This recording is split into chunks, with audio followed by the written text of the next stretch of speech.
नमस्ते महाराज जी। क्या जैन धर्म में नारी अधिकारों का विरोध है? अपनी पूजाओं में भी नारी को विषबेल कहा है। बहुत सुंदर। देखिए, नारी के अधिकारों का निषेध, ये प्रश्न ही मैं गलत मानता हूं। इस प्रश्न में आपत्ति। नारी और अधिकार की बात आती क्यों है? अधिकार की बात कभी आनी नहीं चाहिए। जैन धर्म में नारी को जितना सम्मान दिया उतना किसी इतर धर्म में नहीं दिया। यह लिखा है कि नारी गुणवती धत्ते सृष्टिरग्रिमम पदम। गुणवान नारी सृष्टि में अग्रिम पद को धारण करती है। हमारे तीर्थंकरों ने अपने समो शरण में नारियों को उच्च स्थान दिया, उन्हें दीक्षित की आरिका बनाया। भगवान ऋषभदेव ने राज्य अवस्था में जो शिक्षा दी तो उसमें सबसे पहले ब्राह्मी और सुंदरी को दी, भरत बाहुबली को बाद में। आज अक्षर और अंक विद्या जो हमें प्राप्त हुई है वो ब्राह्मी और सुंदरी के प्रताप से हुई है। तो नारी का इससे बड़ा स्थान क्या होगा? नारी का जैन धर्म में स्थान है। जहां तक सवाल विषबेल नारी कहा है, वो नारी विषबेल नहीं है। नारी एक प्रतीक है, मनुष्य की वासना विषबेल है। यदि नारी विषबेल है तो उसमें उगने वाला फल विषफल होगा, तो पुरुष विषफल हो जाएगा। ऐसा कतई नहीं हो सकता। इसलिए नारी विषबेल नहीं, नारायण की जननी है। नारी ही नारायण को जन्म देती है।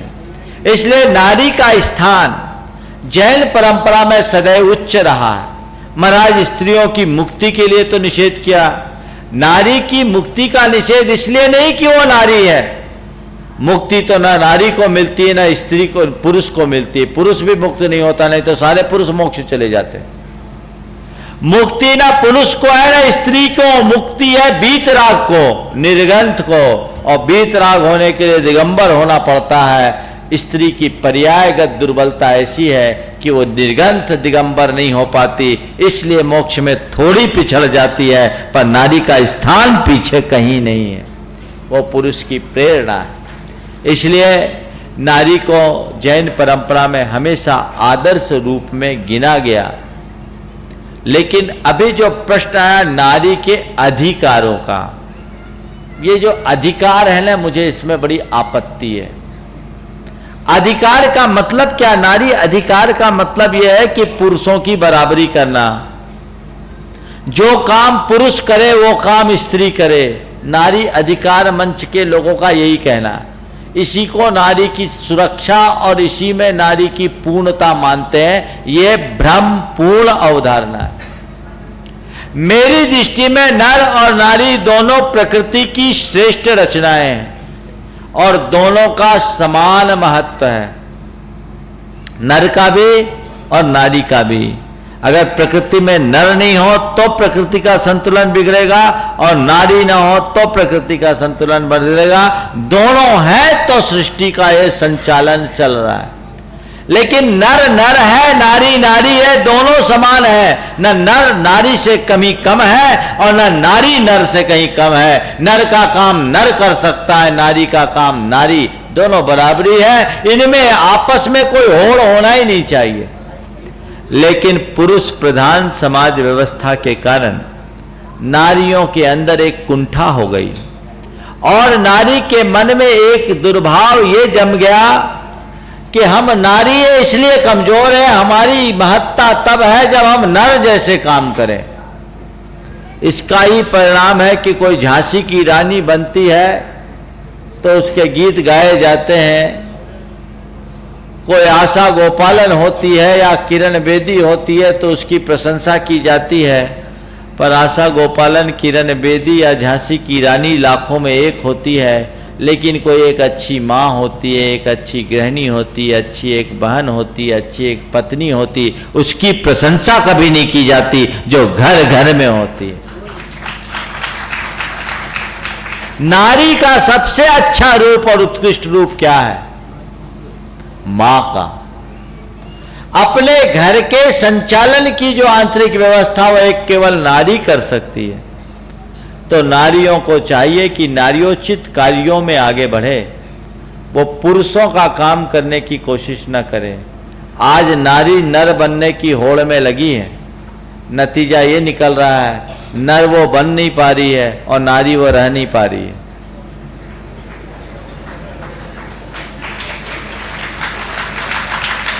गलत तो नहीं कह दिया?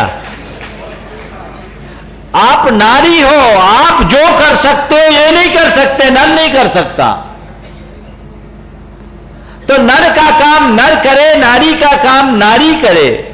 नारी नर बनने की होड़ में क्यों लग रही है? जिस दिन देश की नारियां नर बन जाएगी उस दिन पूरे संसार में विप्लव खड़ा हो जाएगा, क्योंकि नारी के नर बनते ही उसकी ममता खत्म हो जाएगी, उसकी करुणा खत्म हो जाएगी, उसके अंदर की क्षमा खत्म हो जाएगी, उसकी सहिष्णुता खत्म हो जाएगी। और जिस समाज से ममता, क्षमा, सहिष्णुता और करुणा जैसे गुण नष्ट हो जाएंगे, उसके बाद जो समाज बचेगा वो बर्बर और क्रूर समाज होगा।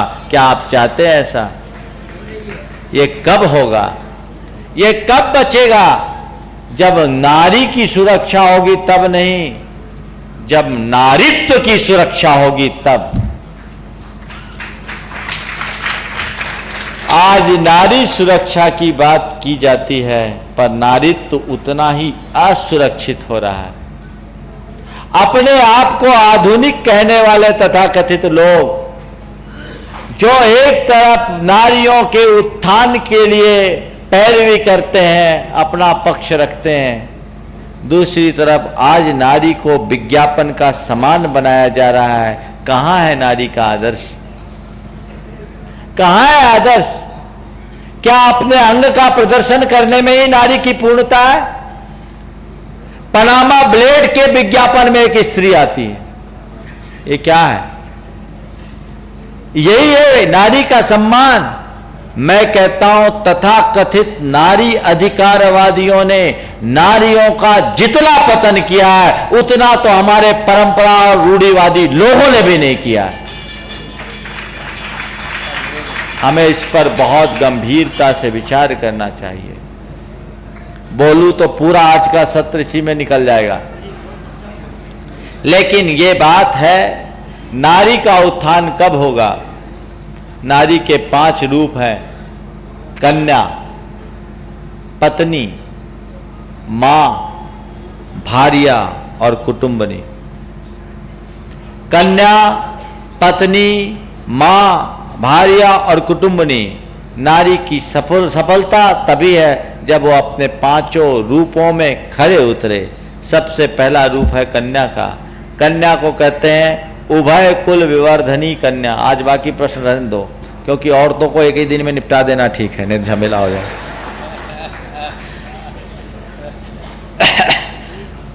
तो क्या कह रहा था? हाँ, नारी का पहला रूप कन्या का है। कन्या को देहली का दीपक कहा गया, जो दोनों तरफ उजाला करती है, बाहर भी भीतर भी।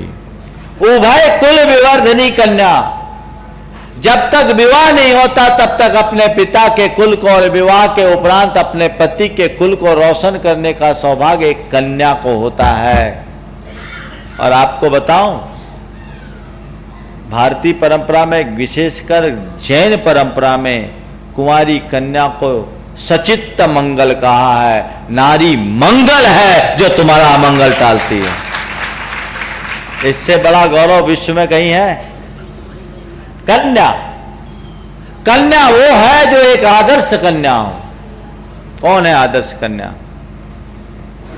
जो अपने कुल के संस्कारों के अनुरूप चलती है, शिक्षित और संस्कारित होने के साथ मर्यादा का पालन करती है, अपने शील और सदाचार पर दृढ़ रहती है, वही कन्या एक आदर्श कन्या होती है। और यही कन्या जब विवाह के बंधन में बंधती है तो एक पत्नी बनती है। आदर्श पत्नी कौन होती है? जो अपने पति के साथ उसकी सहयोगिनी और सहगामिनी बनकर के चलती है। पति पत्नी एक दूसरे के पूरक होकर के जिए। एक आदर्श दंपति का मतलब केवल यौन सदाचार तक सीमित रहना नहीं, बल्कि एक दूसरों की भावनाओं का ख्याल रखते हुए एक दूसरे के प्रति संपूर्णतः समर्पित होकर जीना है। तो विवाहोपरांत वो एक आदर्श पत्नी बने। जब पत्नी बनती है तो कालांतर में मां बनती है, और एक मां जो अपने बच्चे का पालन पोषण कर सकती है वो कोई दूसरा नहीं कर सकता। एक मां जितने अच्छे से अपनी संतान का पालन पोषण कर सकती है उतना कोई दूसरा नहीं कर सकता। मां शोध हुआ रूस में, सद्य प्रसूत बच्चों के, बंदरों के बच्चों को, कुछ को उनकी माओं के पास रखा गया और कुछ को कृत्रिम मशीनी बंदरियों के पास रखा गया। सबको एक सा पोषण दिया गया। जिन बच्चों को अपनी माओं के पास रखा गया उनका शारीरिक विकास के साथ साथ भावनात्मक विकास भी हुआ, और जिनको मशीनी बंदरियों के पास रखा गया उनका शारीरिक विकास तो बहुत अच्छा हुआ, मानसिक विकास नहीं हुआ। एक रहस्य की बात आपको बताता हूं। फ्रांस में सबसे ज्यादा क्राइम होता है और वहां सबसे ज्यादा अवैध संतान होती। उस पर रिसर्च हुआ कि ऐसा क्राइम क्यों होता है, कि वहां अवैध संतानों को प्राय अनाथालयों में पाला जाता है, तो वहां उनका शारीरिक विकास तो हो जाता है, भावनात्मक विकास नहीं होता। इस कारण से वे नैतिक और चारित्रिक रूप से पतित हो जाते हैं। क्यों? क्योंकि उनको उनकी मां का प्रेम नहीं मिलता, उन्हें मां का संस्कार नहीं मिलता। तो ये मां अगर बच्चे को न मिले तो बच्चा अपराधी बन जाए। कृतज्ञ हो जाओ अपने मां के प्रति जिसने तुम्हें इतना प्यार और सम्मान दिया कि तुम एक अच्छे इंसान बने। ये काम मां कर सकती, पिता नहीं कर सकता।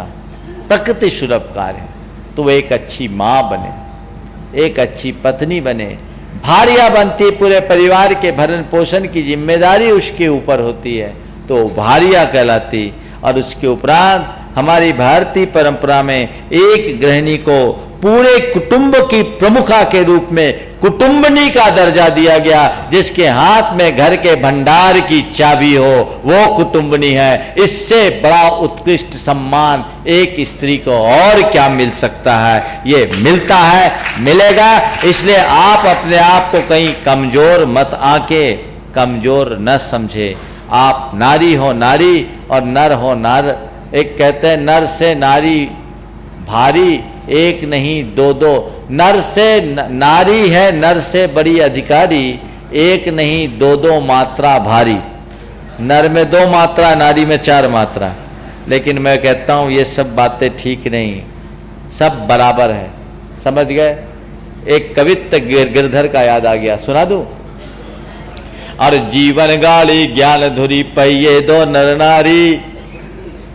जीवन गाड़ी ज्ञान धुरी पहिए 2 नर नारी, और सुख मंजिल तय करन हेतु तुम रहू इन्हें समारी।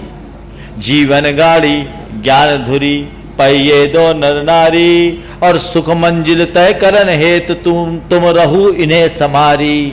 तुम रहू इन्हें समारी, लगे ना ऊंचे नीचे, और दोनों सम जब होए चलो तब आंखें मीचे। तुम रहू इन्हें समारी, लगे ना ऊंचे नीचे, और दोनों सम जब होए चलो तब आंखें मीचे। कह गिरधर कविराय सुनो सब धारो निजमन। कह गिरधर कविराय सुनो सब धारो निजमन, और या विद हो नर नारी सफल तब निश्चित जीवन। समझ गए? चलिए।